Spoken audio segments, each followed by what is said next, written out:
I've decided that Kevin's next wife will be this girl. What? I couldn't believe my ears. Next wife? What exactly do you mean? When I asked her this, my mother-in-law looks annoyed. You really are slow, aren't you? In other words, we don't need you anymore. Your time is up. What do you mean by my time is up? I don't expect you will be able to have children anymore, will you? That's why this young lady is going to be my son's new wife. My name is Mary, and I'm a 34 years old office worker. I have a husband named Kevin. I met him on a blind date, and he's 6 years younger than me. So naturally, I thought he wouldn't be interested. However, at the time, Kevin said, I've fallen in love with you. I don't care about our age difference. And he was very expressive about his love. I fell in love with his passion and decided to go out with him. From then on, we had a steady relationship and we eventually got married. However, the process of getting married was a little difficult. We went to see each other's parents right away, but his mother, Barbara, was against our marriage because of our age difference. Normally, a 34-year-old woman would already be married and have children. Is there something wrong with you? Is that why you're still single? What are you talking about, Mom? Don't be rude. Oh, but it's important to talk about things like this. You're our only child, and you have to choose who you marry carefully. She spoke about my age and how I've been single for so long, and all these things that I'm conscious of. Then her husband George steps in. Stop it. Kevin chose her, so we have no right to object, he says. Mary, I'm sorry for what my wife just said. Thanks to George's warning, Barbara becomes silent. Now that we have received their approval, we move forward with the marriage. However, although Barbara gave her consent, she still did not approve of me. My husband's family is a landowner who is very well known in the area. Barbara is very proud of this matter. As this is the kind of family he has, Kevin was spoiled growing up, but he isn't at all selfish, and I actually really like his gentle and warm personality. However, many issues come up during our engagement. Barbara suddenly calls me over and introduces me to the woman of the neighborhood, saying I should get myself known. Apparently, because of her position as landowner, Barbara is a representative of the local women's community and seems to be the leader of the group. I do as I am told and greet everyone in the community. They all greet me back and whisper, "Good luck," in my ear. They are probably referring to Barbara. Apparently, those in the women's community are not very fond of her either. Finding out that I have allies, I'm a little relieved. Barbara tells me to get a bridal checkup before the marriage and to find out whether I am capable of getting pregnant. I'm a little taken aback by this comment, but it is true I may become sorted into the advanced age childbirth category, and to be honest, I do want to know whether I'm able to become pregnant, so I decide to take the test. I go to a clinic and the doctor tells me that I'm perfectly capable. Believing this means Barbara will allow us to get married, I tell her the result, but she just said coldly, "Oh, really? You're the one who told me to take the test." I think angrily, but I hold back. Maybe she was expecting a bad outcome. Did she think she could call off the marriage if she found out I couldn't have children? I continued to spend restless days like this, and the day before the wedding, Barbara calls me over again. She wants us to come over to eat dinner with her. To be honest, I wanted to have dinner with my own parents before the wedding, but they say, if you're being invited to their house, you should go. So Kevin and I decide to go to his parents' house. After we've finished both dinner and dessert, Barbara starts to say, About your moving in together. I couldn't believe my ears. The phrase moving in together came out of nowhere. I don't mind if you move in with us right after the wedding. Apparently, in Barbara's mind, there was no doubt that we would live together. No way. She's got to be kidding. I couldn't have my life as a newlywed suddenly be interrupted. I swiftly stepped into the conversation. Barbara? I'm sorry. What do you mean, moving in? I don't know what to say. That's too much to think about before we are even married. With this, Barbara looks surprised. She looks at me as if what I'm saying is crazy. Kevin, haven't you told her yet? Huh? I panic and look at my husband. Then, remaining perfectly calm, he says, Oh yeah, I think I forgot. What? What do you mean? Mom and I have been talking about it for a while now, that we would move into this house once we got married. Wait a second. You've never said anything about this. Something this important. This is the sort of thing that we should have discussed and decided together ages ago. Sorry, but it's decided. I want you to understand, Mary. What? No. Looking back, I should have called the marriage off at this point, but this was 2 years ago when I had just turned 32. I felt that if I let this go, I would never be able to get married again. Perhaps it was this impatience that led me down the wrong path. Well, he did propose to me, and I actually was excited at the thought of getting married. In the end, I agreed to live with Kevin's parents, but my life there was worse than I had imagined. First of all, there was barely any privacy, so it was impossible to have the lovey-dovey newlywed life that I had pictured. To add to this, Barbara would pick on me every time she saw me. Mary, you really do have a boring plain face, don't you? Kevin has a pretty face with beautiful eyes and lovely nose. But I'm so worried my grandchildren will look just like you. Your cooking and housework is average too. It really is a shame you have absolutely zero strong points. These sort of things happen every day. And because she is the kind of woman who requested I check whether I can have children, you can imagine how she would put pressure on me, asking when she could see her grandchildren. Do you even know how old you are? You have no time left, you know. If you can't have a baby, there's no need for you in this house. You better give birth to a boy. I am shocked to see someone making these comments in this present day, but I shrugged it off, thinking that their ways are probably rooted in tradition and they're a landowner after all. Barbara also nags me about my job, putting pressure on me and saying, When are you going to quit? I enjoy my job, and since I moved into this house, they gave me special permission to drive to work, so I can't inconvenience them by quitting. That's the one thing I won't compromise on.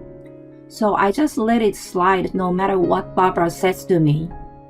But after a while, Barbara demands that I give her $1,000 a month if I won't quit my job. In other words, she wants me to put money into the house to cover my living expenses. Barbara hasn't asked Kevin to pay any rent or living expenses, but I guess she is angry for not getting her way with me, which is why she is making this request to me personally. Well, she had been letting me live there for free until then, so I agree and decide to pay her $1,000 a month. Well, you're just an office worker, so if I take this much money, you're not left with much to spend for yourself, are you? She says with an annoying smile on her face. Well, I'm not the type to spend much money in the first place. I use things until they break, so my life is pretty simple. Barbara must have seen this and thought I had no money, but for me, This isn't particularly rough at all. I'm much more stressed out by how she harasses me all the time. 2 years of life like this flies by. Now that I'm 34, not only Barbara, but Kevin also says, "Why can't you have a baby?" and blames it all on me.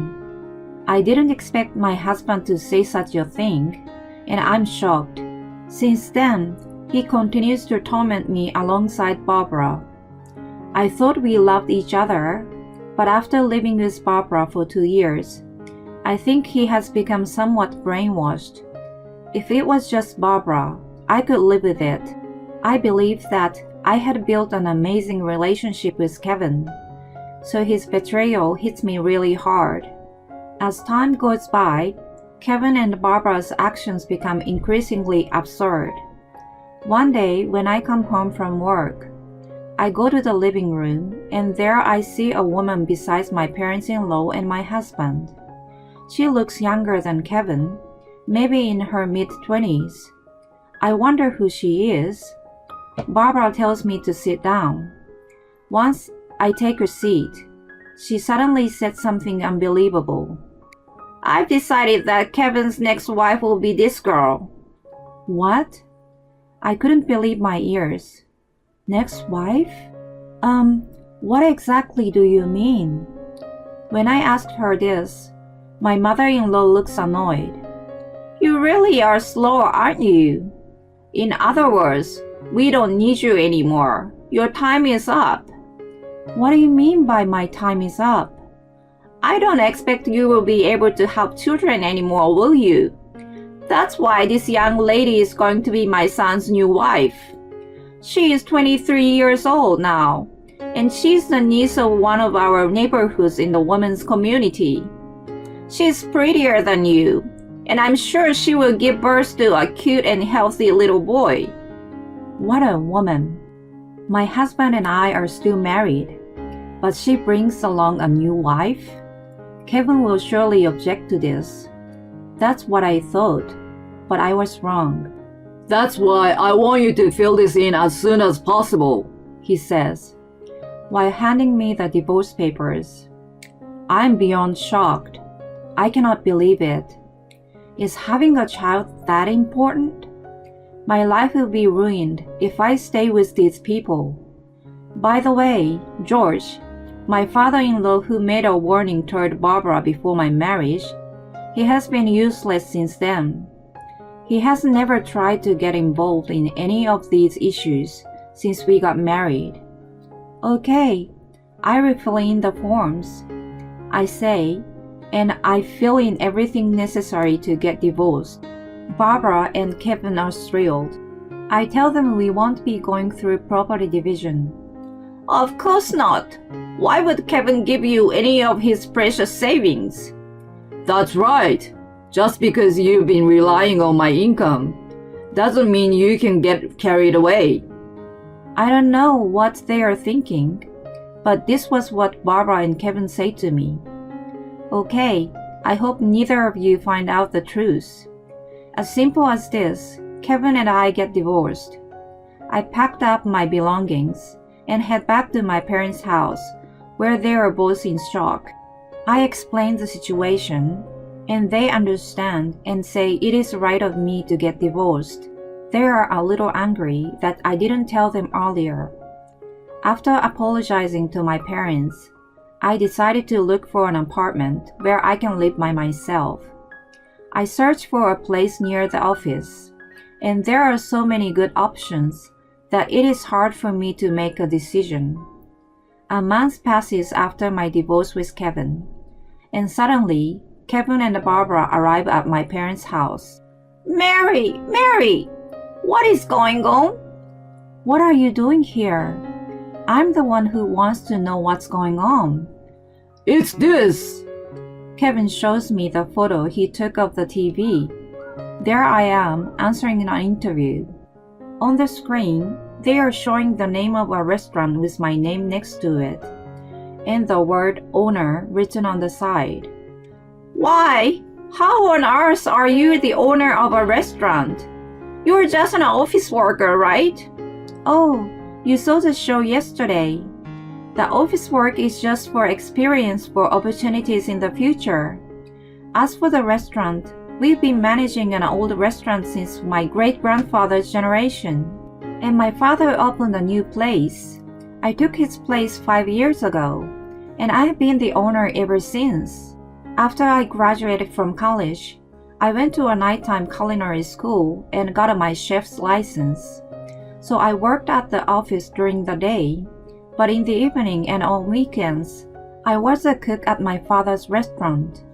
At the moment, I'm preparing for a new business, so I leave the restaurant mostly up to the manager, but they wanted to interview the owner too, so I took the offer. Barbara and Kevin were shocked to hear my story. Well, they would be, wouldn't they? When Kevin's parents met my parents for the first time, my father told them about his restaurant, but they probably thought it was just a small diner. Barbara just said, "Oh, really?" and didn't seem to care any more than that. This is perfect. I didn't think you were earning so much money, but it's perfect for us. Huh? I'm canceling the divorce. Come back home right now. As Barbara and Kevin are making these incomprehensible statements, I ask, "What do you mean?" It seems the young girl who became Kevin's new wife does none of the housework, and she doesn't go out to work either, so she's always there at home doing nothing. She even calls Kevin old man and tells him if he wants to be intimate with her and if they are going to have children, she wants him to pay her. If he does anything to her by force, she is going to call the police. Kevin and Barbara look troubled. They further explain that the girl has been unemployed since graduating from high school, and her parents didn't know what to do with her. That's when the woman's community reached out to her family, telling them about a crazy man and the mother looking for a bride. This is how they introduced this girl to Barbara. Hearing this story makes me laugh. Barbara was not a leader at all. She was completely being made fun of. Learning that the woman of community thought she was dumb, Barbara seems truly embarrassed. That's why she wants me to come back as soon as possible, so that I can defend her and reclaim her position and reputation. As for my ex-husband, because his parasite of a wife uses all of his money as she wishes, he's living a tight life every month. And because she won't do the housework, of course she won't make lunch for him. So he has to spend the little money he has every day to buy lunch near his office. As for George, Kevin's father, who was always minding his own business, he left Kevin and Barbara quite some time ago and rented a cheap apartment on his own. He's living away from them and protecting his own little life. This sounds like exactly the sort of things George would do, and it makes me chuckle. We're having a really rough time, so you have to come home, Kevin begs me. I try to stop myself from laughing, and I say these final words to him. You do know this is all your own fault, right? You two ordered me to leave and brought that girl into your house. So why don't you be responsible for everything that happened after that? If you stay here any longer, I'm calling the police. Rejected. Kevin and Barbara droop their heads and leave my parents' house. I don't know what happened to them after that, but according to a lady from the women's community that I befriended while I was still married, it seems that life is so rough for the two of them that even Barbara has started working part-time. Kevin's new wife is still doing nothing except spending all her husband's money. They try to make her leave, but she has her ways to keep staying at their house, and it seems both Kevin and Barbara are completely exhausted. Serves them right. I finally find a new apartment and live in the room of my dreams. Single life is so pleasant that I feel like I don't need to get married anymore. But I still want to find romance, so I'm going to see what encounters I have in the future. For now, I'm more focused on my work. Kevin and Barbara are unbelievable. Kevin didn't even know his wife's main job. He really had no interest in her, did he? Maybe he only married her because he wanted a wife who could have children and would listen to his mother. In any case, I'm glad to hear that Mary has nothing to do with this stupid mother and son anymore. I hope she lives her own life and finds her own happiness. Thanks for sticking around until the end. Please subscribe to our channel if you enjoyed this video, and see you in the next one.